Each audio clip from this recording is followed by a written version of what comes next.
अस्सलाम वालेकुम student, my name is Komal and you are watching our YouTube channel AH online teachers. जैसे कि आप लोगों को पता है कि हम मैथ के 9th क्लास के फर्स्ट चैप्टर पर डिस्कशन कर रहे हैं जिसका नाम है मैट्रिसेस एंड डिटर्मिनेंट्स, और ये हमारे डिस्कशन की सेकंड वीडियो है। जिन स्टूडेंट्स ने मेरी फर्स्ट वीडियो नहीं देखी वो ज़रूर चेक करें ताकि उनको अपनी एक्सरसाइज 1.1 के क्वेश्चंस करने में आसानी हो। बाहर जिन बच्चों ने मेरी वीडियोस देखी थी और प्रैक्टिस की थी, आई एम श्योर वो अपने क्वेश्चन नंबर 1 और 2 को करने के लिए रेडी होंगे। And let's come to the point. आपका क्वेश्चन नंबर 1 है find the order of the matrices, जो कि आपकी एक्सरसाइज 1.1 का क्वेश्चन है। ठीक है, आप अब ये देख सकते हैं आपके एक्सरसाइज 1.1 में क्वेश्चन नंबर 1 है find the order of the following matrices. आपने अपनी दी गई तमाम गिवन मैट्रिसेस का ऑर्डर फाइंड आउट करना है। ठीक है, आपको ABCDEFGH तक मैट्रिसेस दी हुई हैं और आपने इनके 1 बाय 1 ऑर्डर फाइंड आउट करनी है। जैसा कि आप एग्जाम्पल्स और डेफिनेशन करके आ चुके हैं, ऑर्डर फाइंड आउट करने के लिए आपको सबसे पहले क्या करना होता है, हॉरिजेंटल लाइन्स काउंट करनी होती हैं which name is rows, and then you will count the vertical line which known as columns. तो आप देख सकते हैं कि मैट्रिक्स ए में कितनी हॉरिजेंटल लाइंस हैं, 2 हॉरिजेंटल लाइंस हैं, एक 2 से 3 की तरफ, एक -5 से 6 की तरफ। तो इसके अंदर 2 हॉरिजेंटल लाइंस हैं और कितनी वर्टिकल लाइंस हैं, 2 से 5 की तरफ एक वर्टिकल लाइन और 3 से 6 की तरफ एक वर्टिकल लाइन। तो इसमें 2 हॉरिजेंटल लाइंस और 2 वर्टिकल लाइंस हैं, तो इसमें 2 ही रोज हैं और 2 ही कॉलम। और ऑर्डर लिखने से पहले आप पहले रो की काउंटिंग लिखेंगे और फिर कॉलम की काउंटिंग। तो ए मैट्रिक्स का ऑर्डर क्या बनेगा, 2 by 2।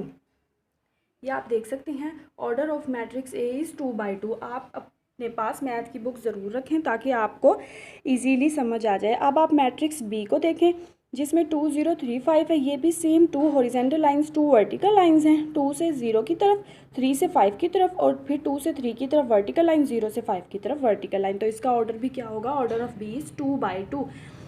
And now C is, देखें इसमें 2 से 4 की तरफ आपको सिर्फ एक हॉरिजेंटल लाइन नज़र आ रही होगी। ठीक है, 2 से 4 की तरफ, लेकिन इसमें अब कॉलम कितने होंगे, देखें 2 से 4 की तरफ तो एक सीधी लाइन आपको नज़र आ गई, लेकिन 2 की अपनी एक अलग वर्टिकल लाइन है और 4 की अपनी नीचे की तरफ एक वर्टिकल लाइन है।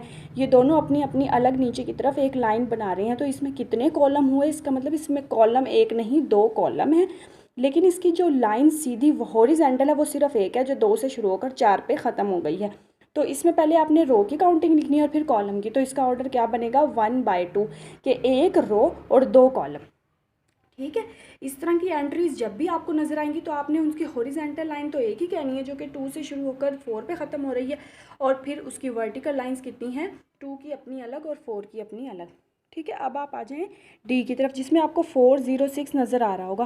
4 की जो हॉरिजेंटल लाइन है सीधी, 4 के साथ आमने सामने कोई वर्ड नहीं, 4 के 0 नीचे 0 है और फिर 0 के नीचे 6 है, 6 के भी आमने सामने कोई वर्ड नहीं और 0 के भी आमने सामने और 4 के भी। तो 4 की अपनी एक हॉरिजेंटल लाइन है, 0 की अपनी एक हॉरिजेंटल लाइन है और 6 की अपनी हॉरिजेंटल लाइन है, जैसा कि आप देख सकते हैं। ठीक है, तो फिर इसमें कितनी हॉरिजेंटल लाइंस बन रही हैं, 3 हॉरिजेंटल लाइंस बन रही हैं और वर्टिकल लाइन कितनी बन रही है, 4 से शुरू होकर 6 पे ख़त्म हो रही है। तो ये एक सीधी लाइन जो वर्टिकल है नीचे की तरफ वो तो एक है, लेकिन 3 हॉरिजेंटल लाइन जो सीधी की आगे की तरफ निकल रही हैं वो 3 है। तो इसका ऑर्डर कितना होगा, 3 हॉरिजेंटल लाइन एक वर्टिकल लाइन।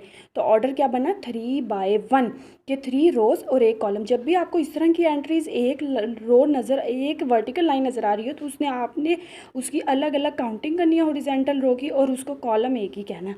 अब बी की तरफ आ जाएं, इसमें आपको 3 हॉरिजेंटल लाइंस नज़र आ रही होंगी, ए से डी की तरफ, बी से ई की तरफ, सी से एफ की तरफ। तो इसमें कितनी हॉरिजेंटल लाइंस हैं, 3 हॉरिजेंटल लाइंस हैं और इसमें कितनी वर्टिकल लाइंस हैं, 2। तो इसका ऑर्डर क्या बनेगा, 3 बाय 2। ये देख सकते हैं आप, order of A, order of B, C, D and E. ठीक है, फिर आप आ जाएं अपने एफ़ की तरफ। ये देखिए इसमें सिर्फ एक एंट्री लिखी हुई है 2, तो इसकी क्या रो होगी, इसका क्या कॉलम होगा। जब भी 1 एंट्री लिखी होती है इसका ऑर्डर 1 होता है, 1 बाय 1, एक ही रो होती है और एक ही कॉलम। तो आपने इसको क्या ऑर्डर देना है, 1 बाय 1। और जी की तरफ आ जाएं, इसमें आपको 3 हॉरिजेंटल लाइंस और 3 ही वर्टिकल लाइंस नज़र आ रही है, तो इसका ऑर्डर होगा 3 बाय 3। ठीक है, और फिर जो एच है उसमें 2 हॉरिजेंटल लाइंस हैं, 2 से 4 की तरफ, 1 से 6 की तरफ। वर्टिकल लाइंस कितनी हैं जो नीचे की तरफ आ रही हैं, 2 से 1, 3 से 0, 4 से 6। तो रोज़ 2 हैं, कॉलम 3 है, तो इसका ऑर्डर क्या बन जाएगा, 2 बाय 3। तो अब आप इजीली देख सकते हैं कि कैसे मैंने तमाम मैट्रिसेस के ऑर्डर लिखे हैं, कैसे उनको इक्वल किया है। अब आप आ जाएं अपने नेक्स्ट क्वेश्चन की तरफ, जो कि आप अपनी मैथ्स की बुक में देखें कि क्या लिखा हुआ है।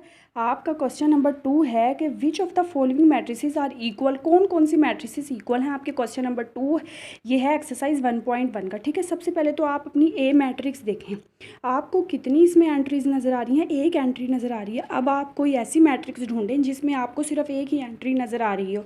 अगर बी में देखें तो 2 एंट्रीज़ हैं।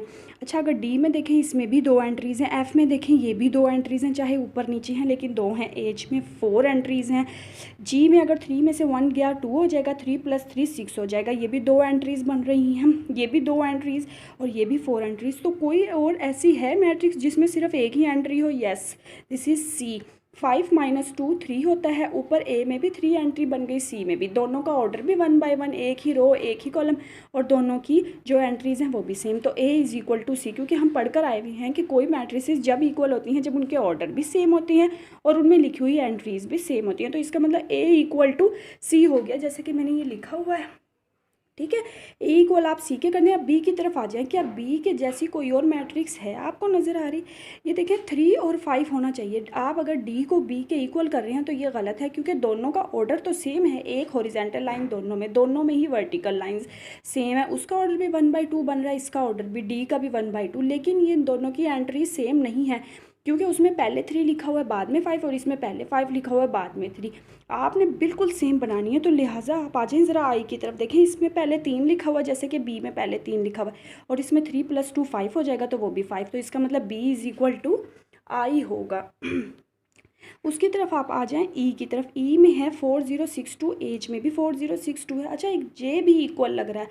2 + 2 4 हो जाएगा, 2 - 2 0 हो जाएगा, 4 + 2 6 हो जाएगा, 2 + 0 0 नहीं होता, 2 होता है, क्योंकि 0 में जो भी वर्ड ऐड होता है वो 0 ख़त्म हो जाता है और वो वर्ड आ जाता है। इसका मतलब आपको ई, एच और जे, इन तीनों का ऑर्डर भी सेम नज़र आ रहा होगा 2/2, और तीनों की एंट्रीज़ भी सेम नज़र आ रही होंगी। तो इसका मतलब ये क्या है, E is equal to H, H is equal to जे।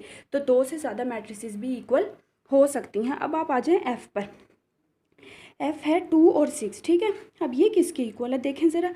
जी में नज़र आ रहा है 3 - 1 2 हो जाएगा, और 3 + 3 6 हो जाएगा। इन दोनों का ऑर्डर 2/1 बन रहा है।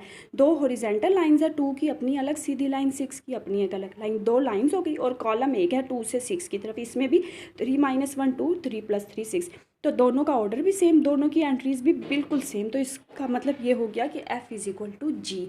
तो ये हमारा क्वेश्चन नंबर 1 और 2 था, जिसमें आपने फाइंड आउट करना था find the order of the following matrices, and then question number 2 is which of the following matrices are equal. ये 2 क्वेश्चंस थे। ठीक है, जिन बच्चों ने ये नोट डाउन कर लिए हैं वो प्रैक्टिस करें, और अगर पसंद आए तो मेरे चैनल को लाइक और शेयर करें और सब्सक्राइब करें, ताकि आपको आने वाली हमारी नेक्स्ट वीडियो ईजिली मिल जाए। अल्लाह हाफिज़।